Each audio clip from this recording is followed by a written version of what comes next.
Hi there. Richard Cole again. Rich is talking. There's so much going on now. I have to talk about it all. This is an historic year in terms of political news that's going on. And it's so much that I'm going to divide it into two parts today. The first part, I'm going to talk about strictly Biden, where he is and what's going on. The second part, I'll talk about Trump. But here's an example of Biden. We'd be able to wipe out his debt. We'd be able to help make sure that all those things we need to do, child care, elder care, making sure that we continue to strengthen our healthcare system, making sure that we're able to make every single solitary person eligible for what I've been able to do with the with the COVID. With dealing with everything we have to do with. Look, if we finally beat Medicare. Thank you, President Biden. President Trump. Can this man really be our president? Not only run for president in 2024, he's still our president right now. He's going to be speaking at the NATO meeting this week. How's that going to go? He's also, what if he negotiates with Putin about something? Is he going to mumble? I'm not making fun of him at all. The man is ill. The dementia is an illness, and that's what he's got. I can't believe that all of these supporters of his have been trying to say that he's sharp as a tack. I remember an interview a couple months ago with Senator Chris Coons of Delaware, which is Biden's state, saying how he had flown back from a G7 trip or something and came back to the United States and had a 7-hour flight and then met in the Oval Office for 2.5 hours with a group of senators talking about everything that was going on.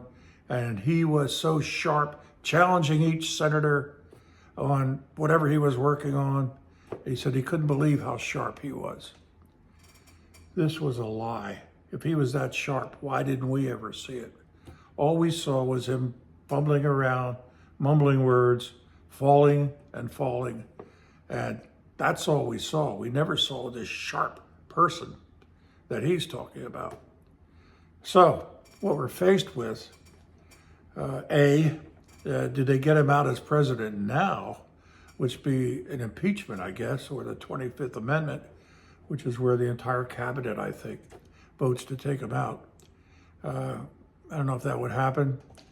What they would really want, the Democrats, is for him to step down as the nominee, but stay on as president until the end of the year.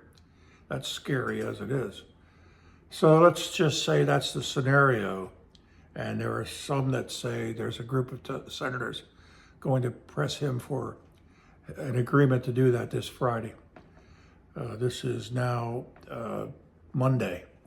I'll have to look at my calendar to see what the date is. It's the 8th, Monday, July the 8th. So we'll see if he does it by Friday, but I don't know. He called in this morning to MSNBC and said, I ain't going anywhere. So he's going to stay in. So let's see what would happen if he does step down as the nominee, but stays on as president, which is the more likely scenario.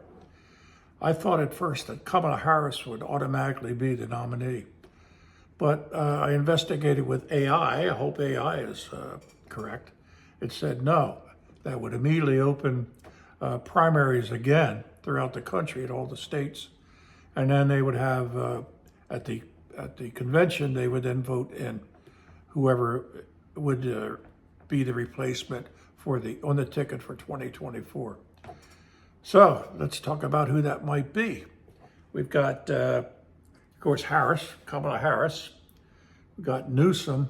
Who would want California here and the rest of the country? He took, and his predecessors took California, probably the most beautiful state in the country, and turned it into a dung heap. It's horrible out there. It stinks of feces in the streets. San Francisco, one of the most beautiful cities in the world, is now, nobody wants to be there. Businesses are closing down. Major department stores pulling out. That's what Newsom has done to California. We don't want that happening in the rest of our country. He would make it a third world country.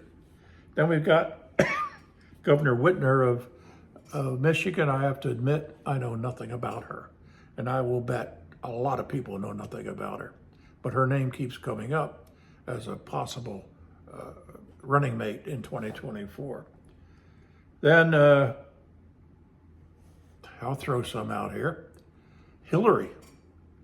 Could Hillary bounce back? Oh my God. So it's possible. The other one is Michelle Obama. Would she come in? She keeps saying no, no, no, no. I think she'd win.